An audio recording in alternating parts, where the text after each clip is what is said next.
여러분, 사람들은 똑같은 사건을 접해도 그 사람이 가지고 있는 관심에 따라서 초점이 달라지고, 그러면 관점이 달라지면서 보이는 것도 달라지게 됩니다.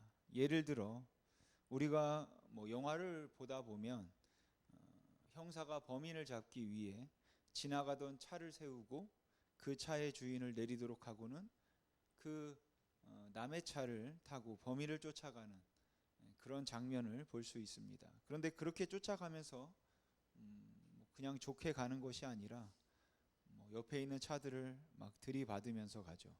그런데 우리가 이런 영화 장면을 볼 때도 그 범인을 잡는데 관심을 두거나 초점을 맞춰서 보는 경우에는 잘 모르겠지만, 그것과는 다른 관점에서 어떤 것에 관심을 두고 보는가에 따라서 보이는 게 조금 달라질 수 있을 것 같습니다. 만약 영화 감독 지망생 같으면 저 추격 장면을 굉장히 잘 찍었는데 어떻게 찍었을까? 카메라 앵글을 어떻게 사용했을까? 무슨 기술을 썼을까? 하는 것을 볼 것 같고, 음악도라면 그 장면과 흐르는 배경 음악이 과연 잘 맞는가 하는 것에 더 많은 관심을 가질 것 같습니다.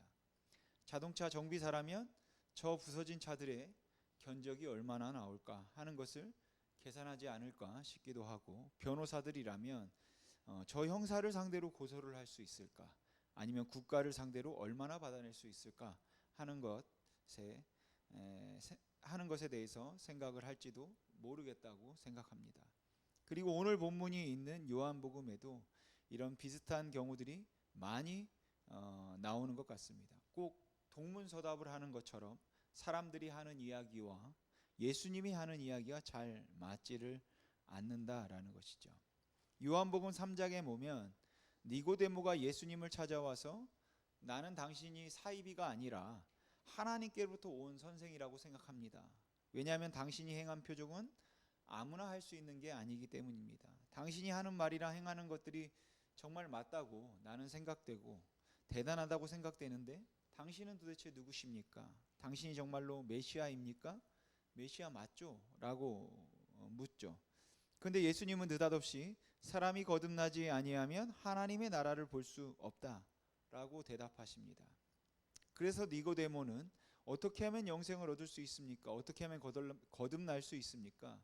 모태로 들어가야 거듭날 수 있습니까? 라고 물을 수밖에 없었던 겁니다.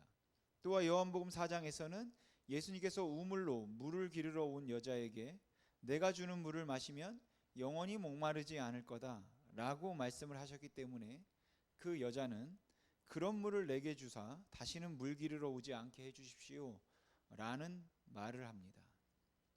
그 말을 들은 예수님은 그 여인이 도대체 자기의 말을 못 알아듣는 것이 너무 답답해서 내 남편을 데려오라는 말씀을 이렇게 하시는 것을 볼 수 있습니다. 오늘 본문도 예수님께서 동문서답을 하시는 것 같습니다. 그래서 예수님이 좀 별난 분이라는 느낌을 갖게 만드는데, 이건 예수님이 가지고 계신 궁극적인 관심이 사람들이 가지고 있는 관심과 다르기 때문에 그렇게 예수님이 조금은 별난 분처럼 보이는 것이고, 또한 예수님과 사람들의 대화가 서로 맞지 않는 것처럼 보이는 겁니다.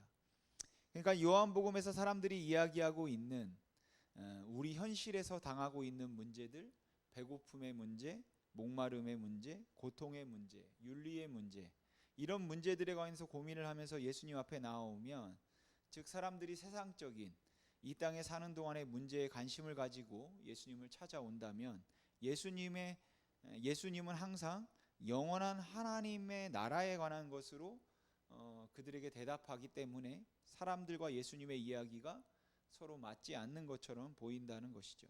그리고 오늘 본문도 그렇습니다. 오늘 본문의 배경을 좀 살펴보면 예수님께서는 하루 종일 병자들을 고치시고 설교를 하셨기 때문에 굉장히 많이 지쳐 있었습니다. 그래서 마가복음을 보면 음식을 먹을 겨를도 없었다라고 합니다. 그렇게 예수님께서 식사도 하지 못할 만큼 병자들을 돌보셨고, 가난하고 헐벗은 사람들을 위로하셨고, 그리고 하나님의 말씀을 선포하셨습니다. 그렇게 하시다가 예수님께서 너무 지치시고 너무 피곤하셨기 때문이겠죠. 예수님께서는 이제 안 되겠다 싶어서 배를 타고 한적한 곳으로 가셨습니다. 그렇게 주님께서는 제자들과 함께 한적한 곳으로 요한복음 6장의 기록에 의하면 산에 올라가서 모처럼 쉴 시간을 갖고 있었습니다. 그런데 수많은 무리가 예수님을 찾아다니다가 예수님을 발견하고는 예수님을 향해서 산으로 올라오는 겁니다. 그리고 그 모습을 예수님께서 보고 계셨습니다. 그 모습을 보면서 예수님은 어떤 마음이 드셨을까요? 이놈의 인기 식을 줄을 모른다. 잠시도 쉬게 두지를 않는구나. 이런 생각을 했을까요? 아니면 좀 쉬었으면 좋겠는데 짜증이 난다라고 짜증을 내셨을까요? 예수님께서는 사람들이 오는 것을 보시고는 빌립에게 묻기를 저 수많은 사람이 나를 찾아 헤매다가 나를 발견하고 산을 오르고 있는데 어디서 떡을 사서 저들을 먹이면 되겠느냐라고 하셨습니다.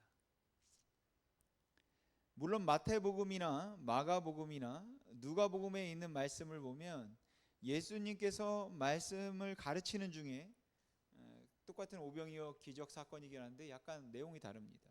날이 어두워졌기 때문에 제자들에게 저 사람들에게 먹을 것을 주라고 말씀하셨다고 그렇게 세 개의 복음서는 기록이 되어 있습니다.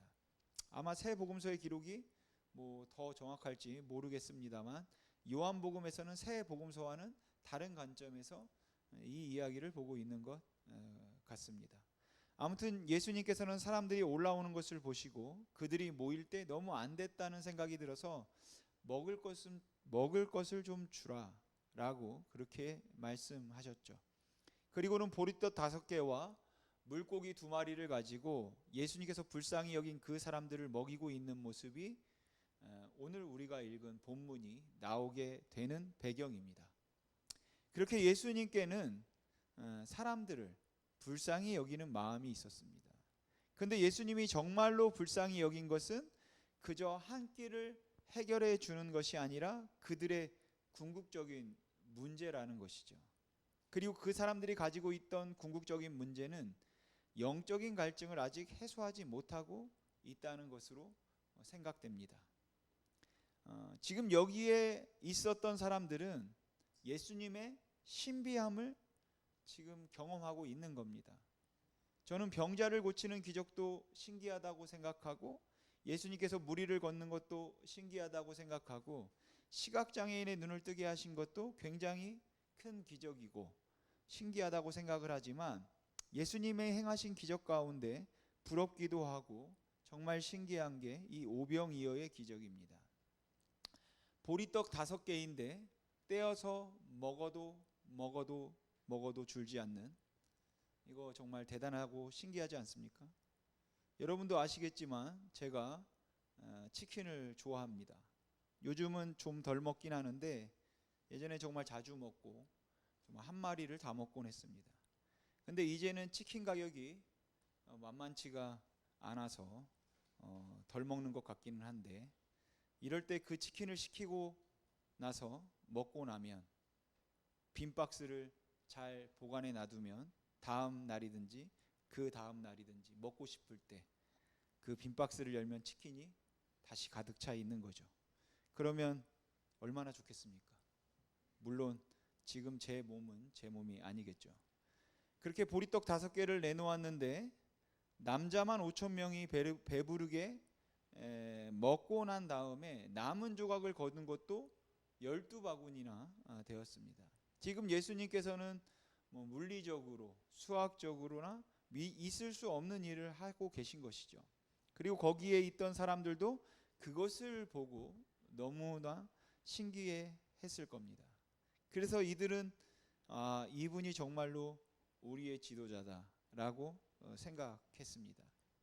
그런데 여러분, 이 사람들이 떡을 먹으면서 이분이야말로 우리의 지도자다, 정말로 메시아다, 참 선지자다 라고 확신을 하게 되었는데, 그들이 그렇게 생각을 했던 이유는 단순히 떡을 먹고 떡이 맛있거나 그 기적이 너무 신기해서 그랬던 것은 아니었습니다.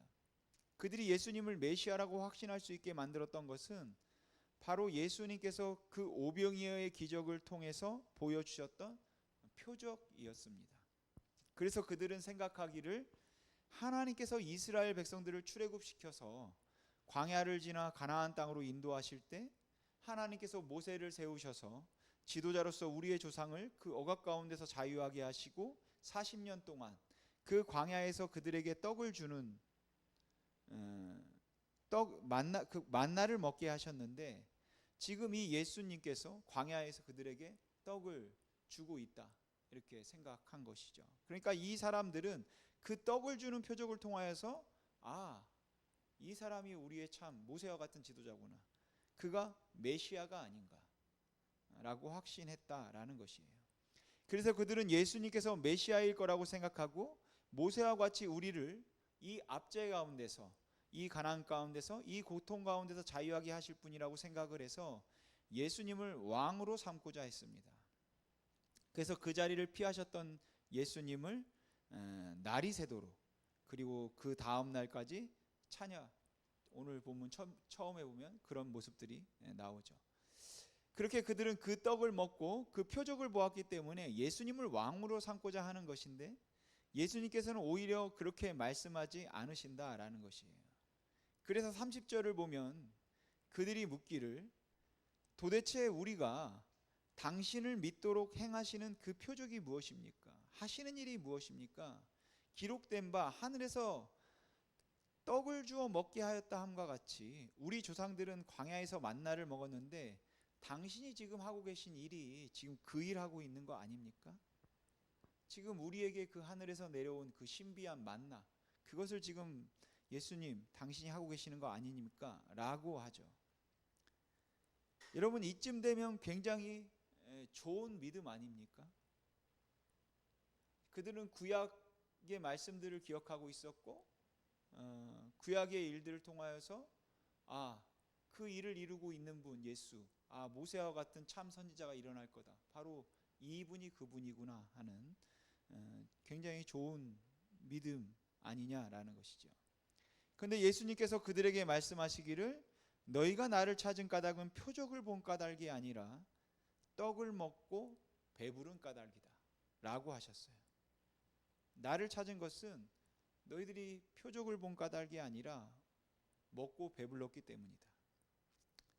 군중들은 깜짝 놀라서 반응합니다. 아니, 당연한 일 아닙니까? 우리가 먹고 배부르기 위해서 주님을 찾는 것이고 바로 주님이 보여주신 표적은 그것을 위한 표적 아니었습니까? 사람이 메시아를 찾는 이유가 무엇이겠습니까? 바로 인생의 문제를, 우리 앞에 닥친 그 문제를 해결하기 위해서 아니겠습니까? 당연한 거 아닙니까? 우리의 로마 압제에서 풀어주시고 우리를 해방시켜 주시고 우리를 자유하게 하시기 위해서 찾는 거 아니겠습니까? 그래서 그들은 예수님의 말씀이 더 의아했을 거라고 생각합니다. 여러분, 예수님께서 너희가 나를 찾는 이유는 먹고 배부름 까닭이다 라고 말씀하실 때 군중들이 그 말의 의미를 너 지금 떡이 먹고 싶어서 또 떡 먹으러 찾아온 거지, 이렇게 유치하게 하신 말씀이라고 생각하지는 않았을 겁니다. 먹고 배부른 까닭이라고 하는 말의 의미를 바로 인간의 문제를 해결해 주고 우리가 가지고 있는 근본적인 갈증을 해소해 줄 수 있는 왕으로서 우리에게 행복을 줄 수 있는 분으로 믿고 있었기 때문에 찾고 있다는 이야기이고, 군중들의 이해도 그러했다라는 것이에요. 그래서 그들은 모세의 이야기를 했고 광야의 이야기를 그들이 했던 것이죠. 맞습니다. 우리는 그 문제 때문에 사실 우리는 어쩌면 주님을 찾죠. 주님께서 그 문제를 해결해 주시기를 위해서 우리는 찾고 있다라는 것입니다. 여러분, 하나님을 믿어서 좋은 게 뭡니까? 하나님 믿는데 여전히 배고프고 여전히 헐벗고 여전히 아프고 여전히 사업이 안 된다면 하나님이 우리를 사랑하시는 것을 도대체 어떻게 확신할 수 있을까요? 내가 하나님을 믿고 의지하면 하나님께서 나의 하나님이 되셔서 나의 길을 인도하시고 나의 걸음을 인도하셔서 나의 불편함을 해결해 주시고 나의 기도를 들어주셔서 나의 고통의 문제를 해결해 주시고 내가 배고플 때 먹을 것을 주시고 내가 외로울 때 친구가 되어 주시고 내가 힘들 때에 나의 힘이 되어 주시는 분이 우리 여호와 하나님 아니십니까? 그리고 그 하나님을 내가 믿고 있는 것 아니냐라는 것이죠. 그런데 예수님은 내가 나를 찾은 까닭은 먹고 배부르기 때문이다 라고 말씀하셨다라는 것이에요. 그러면 우리는 그러겠죠. 아니 주님, 그거 위해서 오신 거 아닙니까? 먹고 배부르도록 하기 위해서, 편하도록 하기 위해서, 우리가 조금 이 땅에서 사는 동안에 우리가 조금 더 풍성하고 의미 있는 삶을 살도록 하기 위해서 우리의 문제를 해결해 주기 위해 주님께서 오신 것 아닙니까? 아마도 거기에 모였던 군중들도 그런 이야기를 하고 있지 않았을까라는 생각이 듭니다. 물론 예수님께서 그러한 부분에 관심이 없었던 것은 아닙니다. 그래서 예수님께서는 먹여주셨고 고쳐주셨어요. 그런데 여러분, 지금 이 이야기에 나오고 있는 대화의 흐름을 한번 봐야 된다라는 것이에요. 사실 먹을 것을 주는 일을 시작하신 분은 예수님이십니다. 예수님께서는 많은 사람들이 사랑으로 올라오는 것을 보시고 그들을 불쌍히 여기는 마음이 있어서 그들이 뭐 먹을 걸 달라고 하지도 않았죠. 그들을 보면서 예수님께서 제일 먼저 가지셨던 감정은 무엇인가 하면, 저들이 배고플 텐데 누가 먹을 것을 좀 줘야 하지 않을까? 그것이 예수님께서 가지셨던 마음이었어요. 그래서 예수님께서는 그들에게 떡을 만들어서 기적을 베풀어서 먹여주시고 그렇게 표적을 보여주셨던 겁니다. 그런데 그 표적을 본 사람들이 그 표적의 열광에서 예수님을 왕으로 삼고자 할 때 예수님께서는 갑자기 뒤로 물러서셨다라는 것이죠. 내가 너희를 불쌍히 여겨서 먹을 것을 주었지만 내가 너희에게 궁극적으로 주려고 하는 것은 그 떡이 아니다. 그 떡이 아니라 생명이다. 내가 이 땅에 온 것은 그냥 먹고 배부르도록 하기 위함이 아니라 영원한 생명을 얻도록 하기 위해서 너희에게 온 것이고, 나를 믿는 자는 영원히 살 것이며 줄이지 아니할 것이다 라고 예수님께서는 그들에게 말씀하고 계시는 겁니다. 그러니까 우리가 살아가면서 지금 우리가 가지고 있는 직접적인 문제들이 틀림없이 문제들이 있죠. 그래서 인생의 문제가 꼭 거기에 있는 것처럼 보인다라는 것이에요. 지금 우리의 문제는 자식일 수 있고, 지금 우리의 문제는 사업일 수 있고, 지금 우리의 문제는 건강일 수 있습니다. 그게 당장의 문제라서 그 문제 해결되면 내가 정말로 행복해질 수 있을 것 같고 내 삶이 안정될 수 있을 것 같아서 우리는 그것을 놓고 하나님 앞에 기도하고 간구합니다. 그리고 그렇게 구하고 간구하는 우리들을 하나님께서는 불쌍히 여기십니다. 그런데 여러분, 그 문제가 해결되면 행복하시겠습니까? 지금 여러분들이 가지고 있는 당장의 문제가 해결되면, 부자가 되고 나면, 사업이 형통하고 나면, 그러면 행복하겠습니까? 물론 그런 것도 없어서 힘들어하는 것을 오늘 산을 올라오던 무리들을 보며 불쌍히 여기셨던 것처럼 예수님께서는 불쌍히 여기십니다. 하지만 궁극적으로 예수님께서 풀고자 했던 문제는, 그래서 주님께서 우리에게 주고자 했던 진정한 행복은 그런 우리 눈앞에 있는 문제들을 해결해 주는 것만이 아니었다라는 것이에요. 여러분, 나면서부터 장애인이 되어서 그 성전 앞에서 구걸하던 사람이 고침을 받고 난 후에 과연 그의 인생의 문제가 해결되었다고 할 수 있을까요? 죽었던 도르가가 다시 살아나면 인생의 문제가 해결되는 겁니까? 다시 죽지 않습니까? 제가 이해하기에는 사람이 불행하다 생각하고 사람을 절망하게 만드는 것은 내가 지금 살아가면서 느끼는 부족함이 아닙니다. 사람들이 지금 절망하고 힘든 것은 그 부족함이 아니라 한계예요. 한계. 생명의 한계. 생명의 한계가 사람들을 훨씬 더 불안하고 훨씬 더 초조하게 만드는 것 같다라는 것이죠. 두 번의 기회가 주어지지 않는 바로 이 생명의 한계 때문에 사람들은 조급해하는 것입니다. 더 늦기 전에 빨리 돈을 벌어야 할 것 같고, 더 이상 기회가 없어지기 전에 빨리 이루어야 할 것 같고, 내년이 아닌 금년에 이 문제를 해결해야 될 것 같은 이유는 바로 우리에게 시간이 없다라는 것이죠. 얼마 남지 않았다. 이것이 인간의 근본적인 문제입니다. 생명의 한계. 저는 사람 중에 건강에 인생의 목표를 두는 사람은 아무도 없다고 생각합니다. 다만 건강해야 보람된 일을 하고 만족된 삶을 살 수 있기 때문에 그런 것이죠. 아무도 돈이 인생의 목표인 사람은 없습니다. 하지만 돈은 인간을 행복하게 만드는데 최고의 수단이라고 사람들은 생각하고 있기 때문에 그 돈을 추구하고 있는 것이죠. 그러니까 우리가 보면 우리에게 굉장히 필요하고 중요한 것들이긴 하지만 사실 우리의 진짜 문제는 그게 아니라는 것이에요. 그래서 예수님께서는 내가 메시아로 이 땅에 왔다고 말씀하실 때 내가 너에게 주고자 하는 것은 그냥 이 세상에 사는 동안에 얼마나 부자로 편안하게 건강하게 사는가 하는 문제가 아니라 지금 배고픈 너희에게 먹을 것을 주어서 배부르게 하는 것이 아니라 다시는 배고프지 않은 영원한 그 나라로, 영원한 그 하나님의 나라로 너희를 인도하는 것이다. 그것이 진짜 문제 해결이고 그것이 진정한 행복이다라는 것이죠. 바로 그것을 주시기 위해서 이 땅에 오신 예수님께서 우리를 보시면서 불쌍히 여기셔서 먹을 것도 주시고 병을 고쳐주셨는데 그 군중들의 심각한 문제는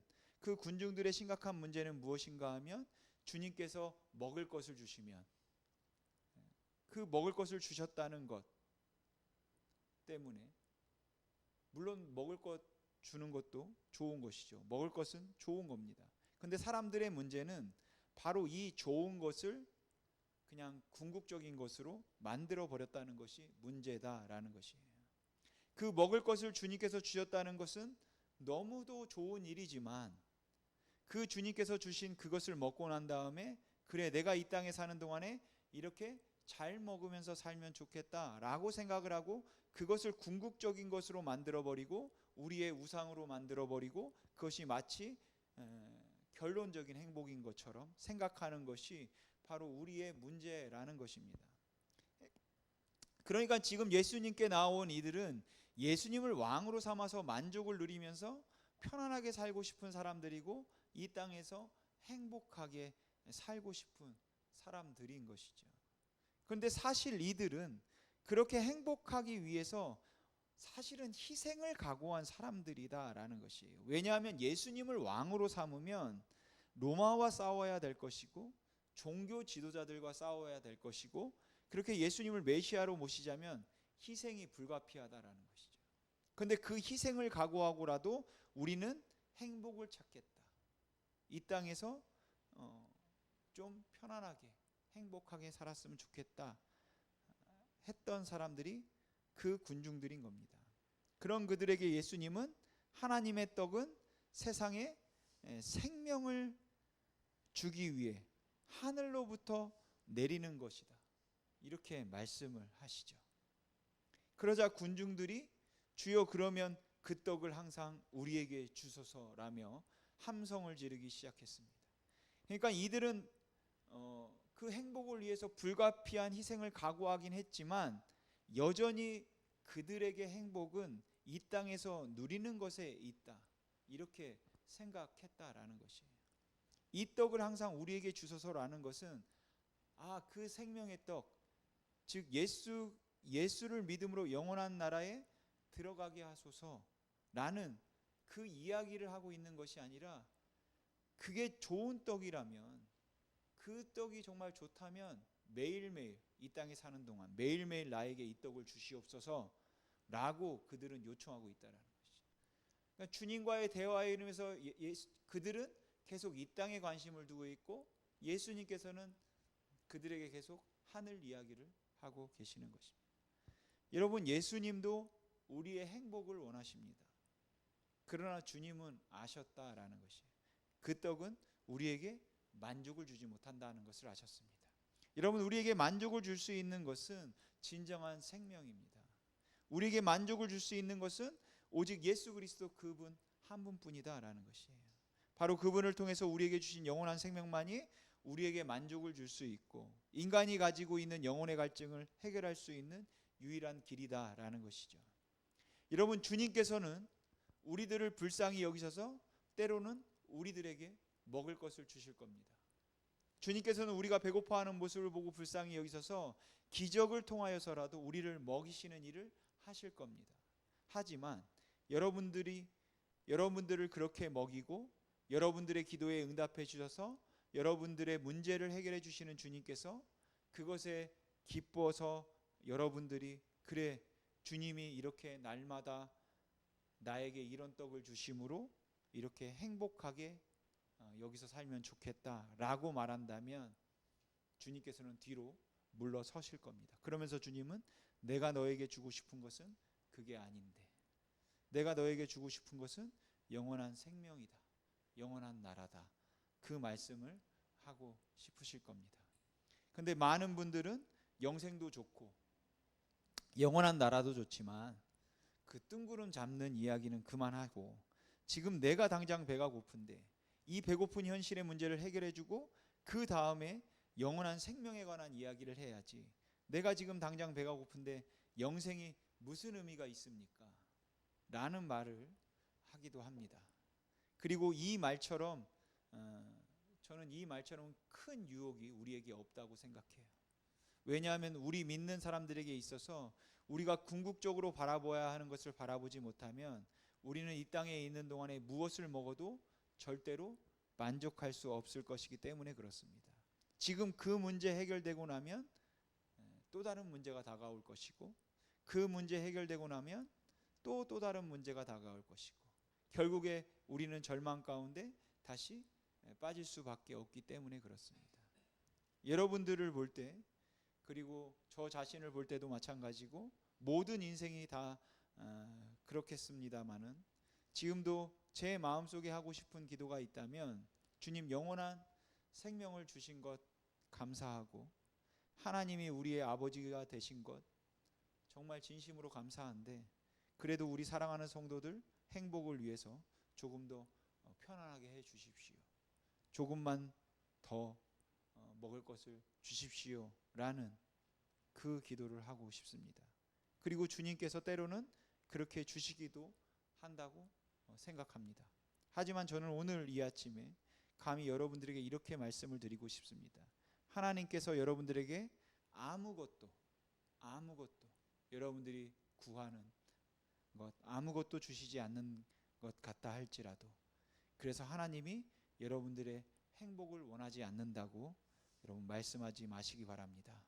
하나님은 여러분들을 원하십니다. 하나님께서 예수 그리스도를 통해서 저와 여러분에게 주셨던 이 영원한 생명, 이것은 우리가 이 땅에서 굶어도 행복하게 만들 수 있는 겁니다. 이 땅에서 아무것도 없는 것 같아도 기뻐할 수 있고 위로가 될 수 있고 감사할 수 있고 소망할 수 있게 하는 것, 그것은 바로 여러분 그 영원한 생명이다라는 것 잊지 마시기 바랍니다. 그리고 이것을 저희에게 주시기 위해서 예수 그리스도께서 친히 십자가에서 죽으셨다라는 것이죠. 주님은 그 배고픈 사람들에게 떡을 주시는 불쌍히 여기는, 정말 불쌍히 여기는 마음을 가지셨지만 주님께서는 그 떡을 먹으면 이것이 행복입니다 라고 말하고 주님을 메시아로 삼으려고 하는 그들을 떠나셨습니다. 왜냐하면 주님께서 주고자 하신 것은 그것보다 더 큰 것이었기 때문이에요. 잠깐의 행복감을 주고자 한 것이 아니라 영원한 행복, 참 행복을 주기를 원하셨기 때문입니다. 그래서 어떤 경우에도 여러분들이 가난해도 부해도 또 약함에도 강함에도 우리가 고백하고 우리가 추구해야 하는 것은 여러분 예수 그리스도이고, 그분을 통하여서 우리에게 주신 생명이 나의 삶을 그리고 나의 순간을 의미 있게 만든다라는 것임을 여러분 잊지 마시길 바랍니다. 그리고 그 믿음으로 하루하루를 살아가는 저 여러분 되시기를 주님의 이름으로 소망합니다. 기도하겠습니다.